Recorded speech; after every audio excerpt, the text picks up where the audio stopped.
Hey, everybody. Welcome to another episode of Tech Done Different. As always, I'm your host, Ted Harrington. And with me here today is my special guest, Adrian Crisan, the CTO of buyautoparts.com. Adrian, thanks so much for being on the show today. Thanks, Ted. It's a pleasure to be here, and I'm glad to participate and share with your audience whatever this conversation takes us. Absolutely. Yeah, one of the reasons that I really wanted to have you come on the show was, of course, we know each other through a technology leader group called 7 CTOs. Shout out to the 7 CTO family out there. And what I really wanted to have you come join is talk about from the perspective of being a leader in technology, and we can just talk about the different tech issues, leadership issues, et cetera, that you might face. But where I wanted to start was with this idea of doing things differently. I mean, this show is Tech Done Different.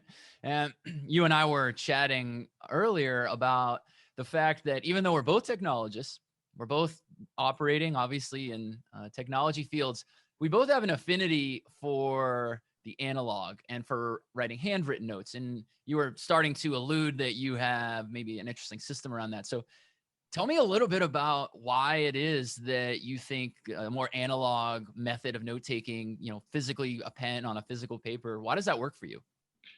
Well, I think that there are several reasons for it. First of all, growing up in Romania, I've used fountain pens as my way of writing. And I tend to like the tactile feel of a nib on paper. That's number one. Number two, and by the way, I'm collecting fountain pens as part of that, right? Because I have this, thing about fountain pens for some reason. I don't know why. But I think I am a very visual person. And to me, I've tried different methodologies that were electronic format for taking notes and managing my tasks and so forth. And I never found the same level of visual connection between what I type and remembering it that I am getting with actually doing things in an analog way. And so it became something that was ended up being my go-to for taking notes. And I actually created a system for myself, which may be interesting to others, that helps me not only keep track of the notes, but also understand how to deal with, have I done it? Am I deferring it? And so forth. And so I can share it really quick. And this is in a standard journal notebook.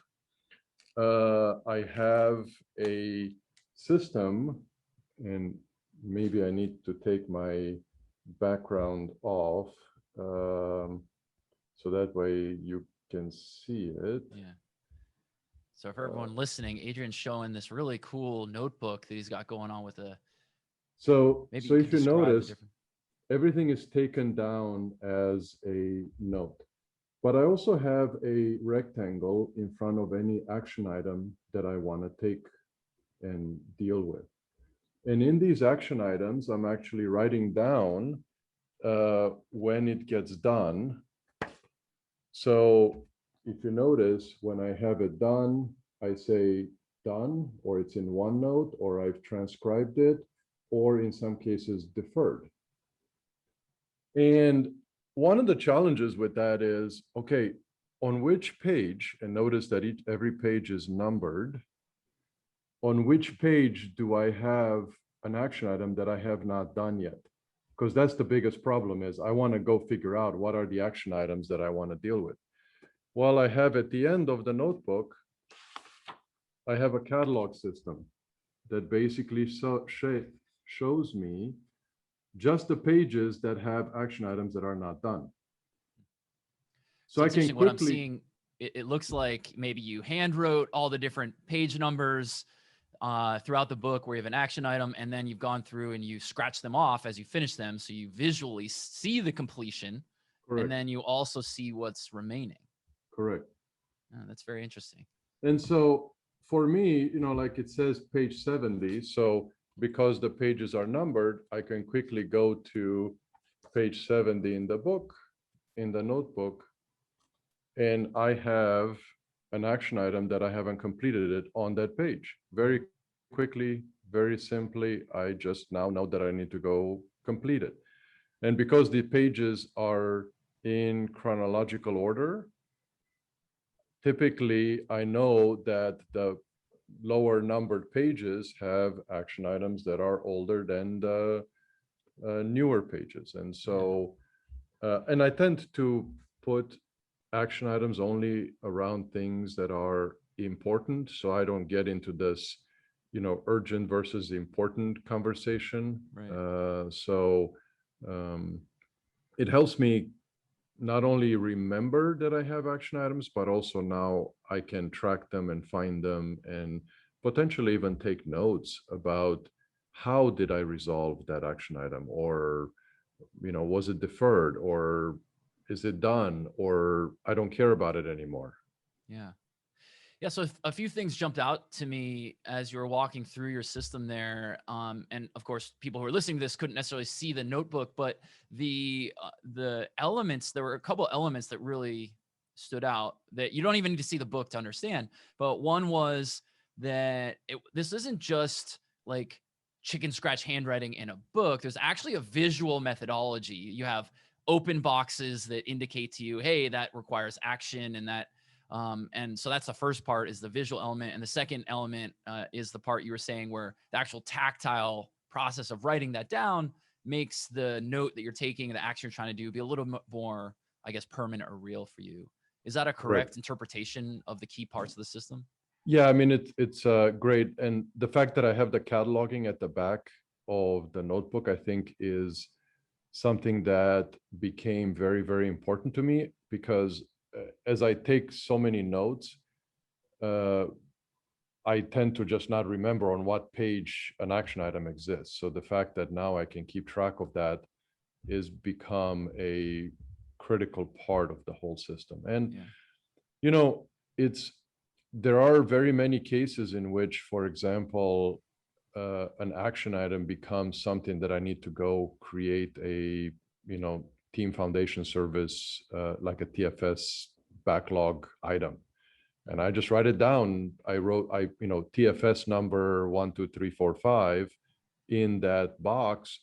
Now that action item is complete because it is now in a system where my development team can deal with. And then I assign that to somebody, and then they go do, prioritize it and then go do their work. But still, I had to remember that, oh, this is something that I want to go think about Yeah. or groom or add to the backlog. And even things such as ideas that may or may not become patents at some point in time, but ideas that are, hey, what if we were to solve this problem a certain way, now become action items that then I can develop further later in you know in some form or fashion. Mm-hmm. Yeah, that's pretty powerful stuff. And what I like about this part of the conversation that we're having here is thinking about like ideas for managing ideas. And that's what I think really any leader struggles with. And frankly, that's not even a leadership thing. That's, anyone really at any level. But it's really cool to hear you sort of talk about on the not finished. I mean, these things are always a journey, but you're on the much more mature end of figuring out that process. Like I think back to when, I was first starting my career and trying to all the different ways to manage notes and manage to-do lists and all this stuff. And I still am like, is this the best way? Can I improve this? What for you was the sort of inflection point when you realized, oh, this system is going to work for me? How do you evaluate a system, I guess, is really the question. Well, at the end of the day, uh, we as technologists, I think, tend to think in highly digital forms of solving problems. And, we always look for, how can I do this with technology? How can I do this by writing code or, creating this new hardware that would solve the specific problem. And in my journey, as I was growing up as a technologist, I've realized, not every problem needs to be solved through technology. And that was an aha moment. And I don't know that I can pinpoint a specific time frame in my career where that became an aha moment, but that took me from thinking very much about how do I write this cool code to solve this problem, and how do I invent this new way that I can patent or whatever, into, wait a minute, innovation is not just about technology. Innovation is about solving a business problem that somebody has, or some problem at some point in time, in a way that is simple, is scalable, is sustainable. Some of those things may be simply as, how about we change a process?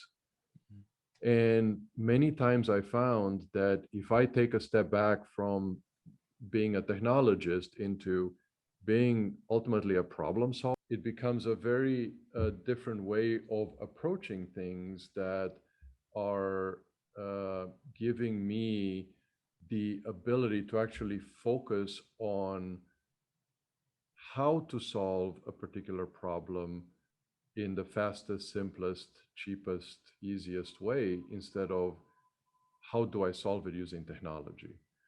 And that became very powerful to me.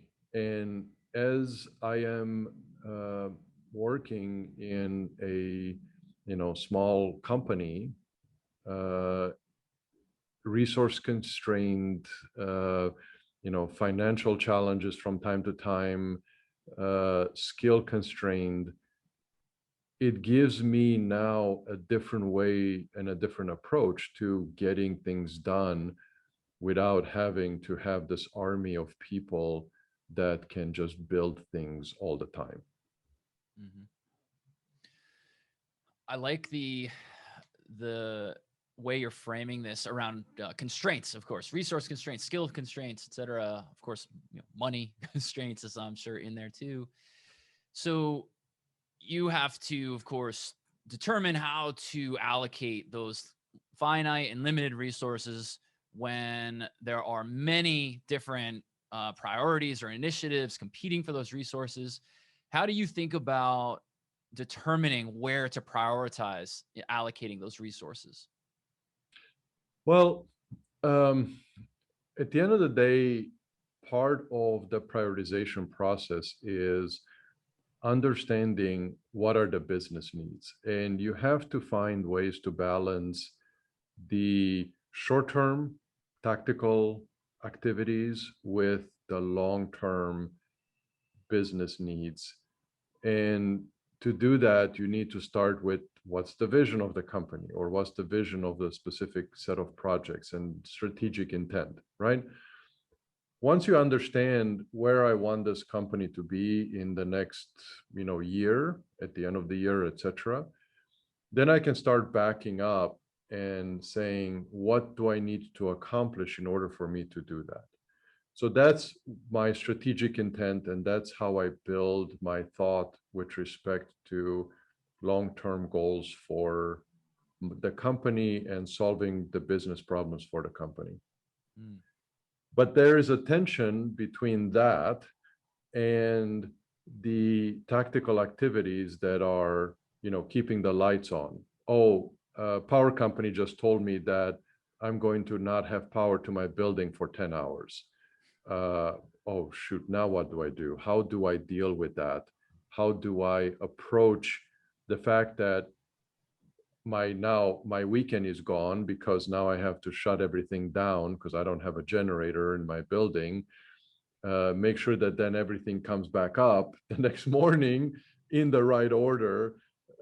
That was one of those squirrels that happened that I did not have control over, and I have to balance those kinds of things with here's where I want to go. And then there is this medium term priorities, which is Well, there is a new, CARB, for example, California Air Resource Board, introduced a new regulation that now we need to deal with as a auto parts company, and protect customers in California, for example, from buying parts that are not part of this CARB compliance rule set that we have to deal with, right? So those are the kind of things that constantly happen. Well, at the end of the day, I, as a business leader, have to focus on this tension and make decisions. Some decisions I'm going to be wrong at. But you know what? That's okay. I iterate, I go figure out, okay, I was wrong in this decision, go fix the problem, and, keep going. Mhm. Some being wrong is not a big deal. Some being wrong is a big deal. But there's just so much that we as people and as leaders can do and take on. And, the serenity prayer comes into focus sometimes, right? Give me the wisdom to know when I can control things, and what's the difference between things I can control and not. And so that's, part of the balancing act of being a business leader and a technical leader and just simply a human being. Totally. It's interesting, this idea, and I love the way you described it. This tension. That's such a good word that summarizes this challenge. So let's talk about this tension between sort of the what's happening in the here and now versus the things that are happening in the future. And the other day, you said this thing to me that I thought was so powerful. I wrote it down, and I wanted to ask you about it and get your perspective on it. I mean, of course, I'm a security guy, so I'm super interested in security topics. But you said, you're talking about yourself as a CTO, and you said, I'm trying to win the battle today, but I don't even know what the battle will look like tomorrow. So my job today is to make sure that the battle I'm going to fight tomorrow, I'm more likely to win. So can you, first of all, did I get it right? I hope I wrote it down right. And if I did, or even if I didn't, can you explain what you meant by this? Sure. So, yes, and first of all, to answer your question, you did get it right. Uh, the I think that the concept, when I mentioned those words, the concept was around security, actually, and security posture of our company, for example. And reality of the matter is, as I grew up at Compaq Computer Corporation in Houston, I helped shape the future of compute platforms that we now live, right? And part of that, I learned that, first of all, I think there is a very famous quote, and I don't remember who said it, that the best way to predict the future is to invent it. Well, the thing is that you can invent your future and your path, but the problem is there are thousands and people that are trying to block your path one way or the other. And part of the challenge that I, as a technologist, have is to make sure that I clear all those hurdles or prevent people from blocking my path. But the task overall is, at some point in time, insurmountable. So how do you deal with a massive problem is by trying to go solve the things that you can deal with, the things you can attack and you can action today, and start thinking about what are potential threat vectors tomorrow. And so what I do is I tend to look at making little improvements every single day in my approach. And it's not about, what type of security do I need to put in place, for example, 2 years from now? You know what? I have no clue. I mean, who could have predicted things such as, cryptocurrency, for example? Right. Right? I mean, cryptocurrency, if you think about it, is very, very young in the technology spectrum. And yet it's now top of mind for basically everybody in this, in the world. And millennials and young people are just going bananas over it, right? And that's something completely new that came out of, nowhere. What, 5, 10 years ago? Not, I don't even know if it's that old, right?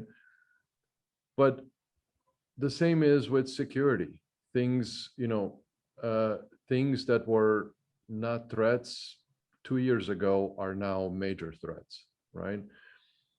So for me, I tend to take a very layered approach to problem solving. And I tend to take a very iterative approach to problem solving, including security. So I try to put layers, right? To where at the end of the day, I'm trying to make it increasingly difficult, right, to go through gates. Uh, the first gate is, probably, you know, strong, but then once you get through that gate, now you have to go through another gate. And at some point in time, hopefully it's this game of attrition where I'm going to have so many gates in front of you that you're just going to get tired.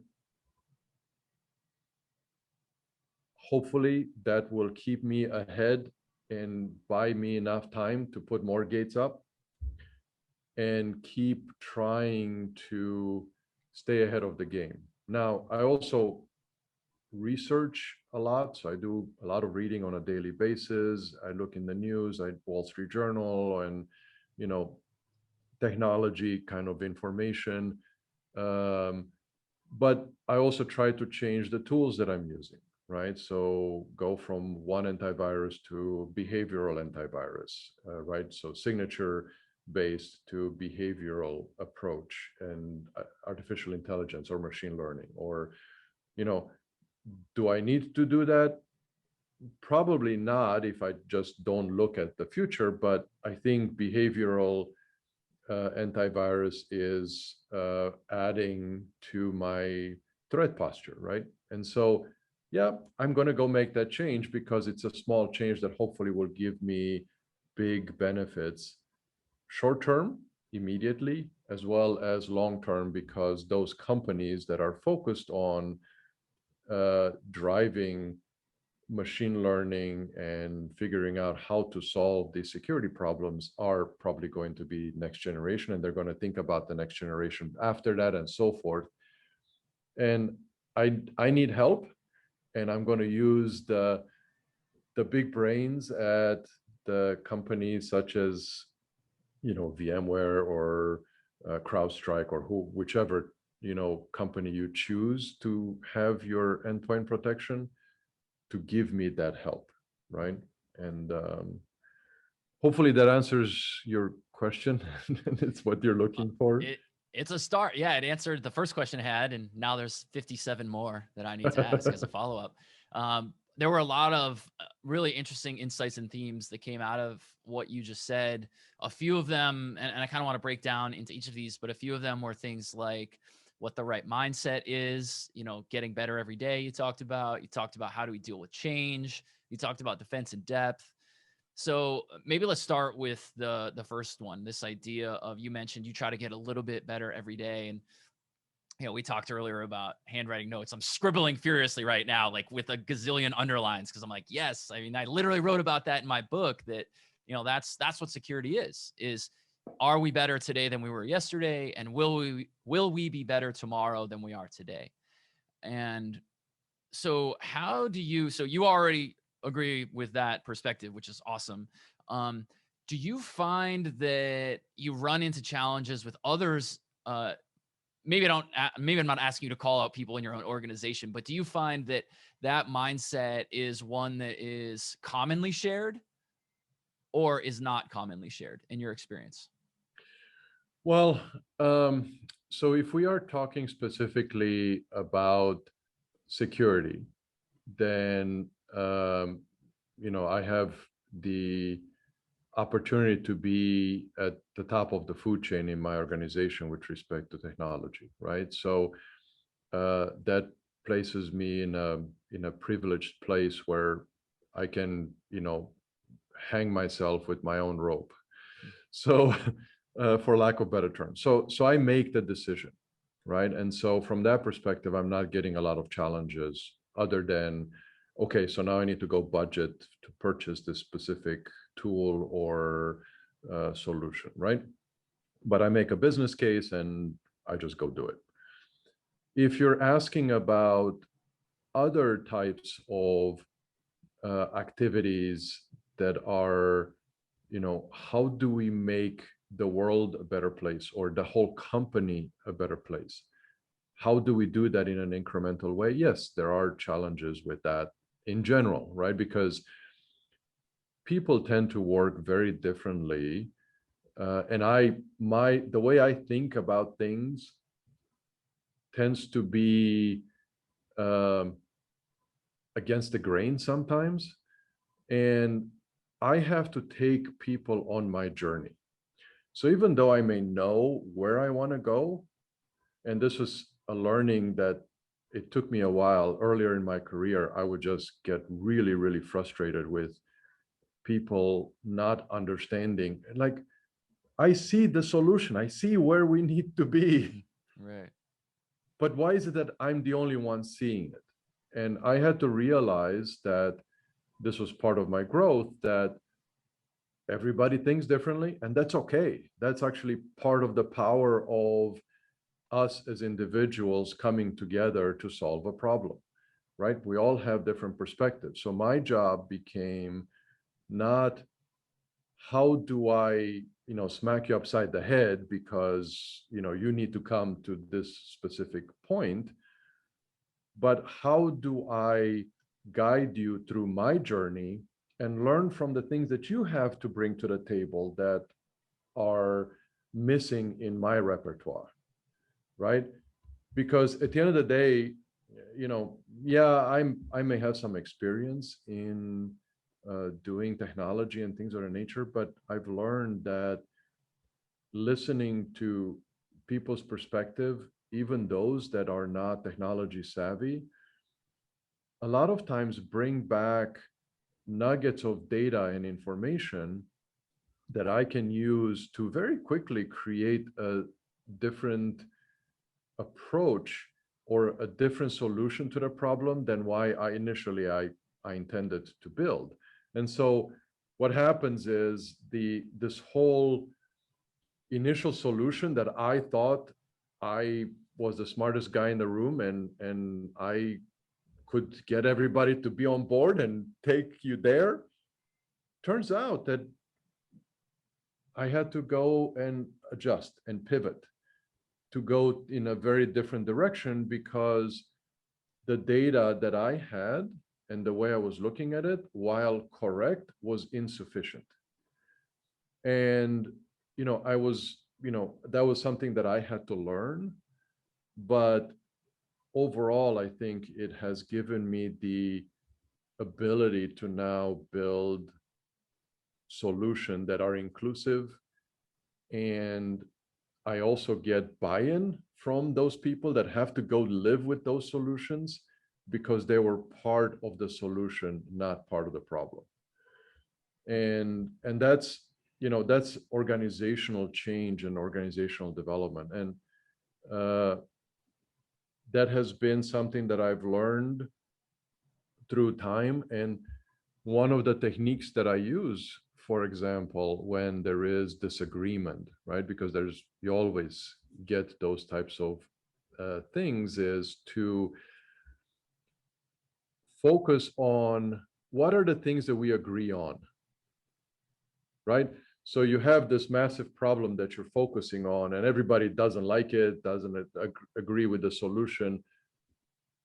And what I've learned is that really what is happening is everybody disagrees with different pieces of the solution, not with the solution as a whole. But because they don't know how to articulate that, they said, this is bad. Great. Now let's go start focusing on, from this big solution, what are the things that we all agree on? Do we agree that this is the way it is? Yeah, okay, good. We don't have to talk about it anymore.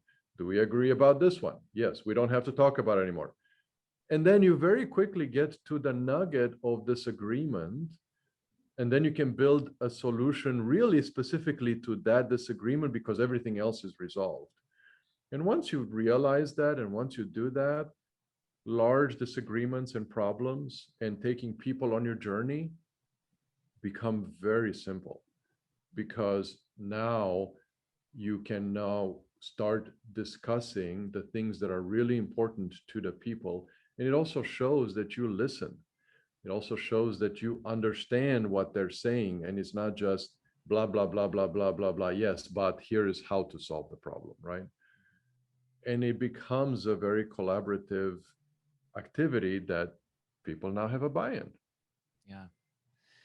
Well, as we wrap up, I mean, that's such a great note, I think, for us to end on, this idea of how do you build consensus, especially around a major change, by listening and by involving people in the creation of the solution. So, and that's really amazing. I was nodding along, of course, taking many a handwritten note on what you said.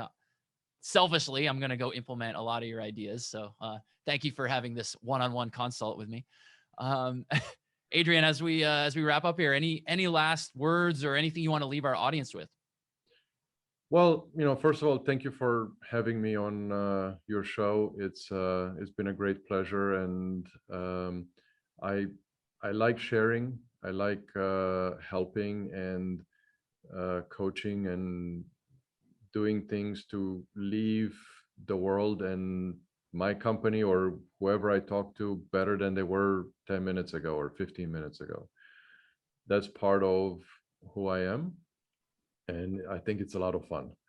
If somebody can take a little bit of knowledge out of this conversation, fantastic. If not, sorry for the 20 minutes of wasted time, but I'm hoping that that's not the case. And I hope we'll have a chance to talk soon again. Yeah. Well, I think people will definitely get value out of it. I did. And maybe I'm just my own barometer here, but I appreciate the insights. So Adrian, thank you for being on the show. And everybody else, if you want to learn more about Adrian, the show itself, or apply to appear as a guest, just go to tedharrington.com/podcast, and we'll catch you next time.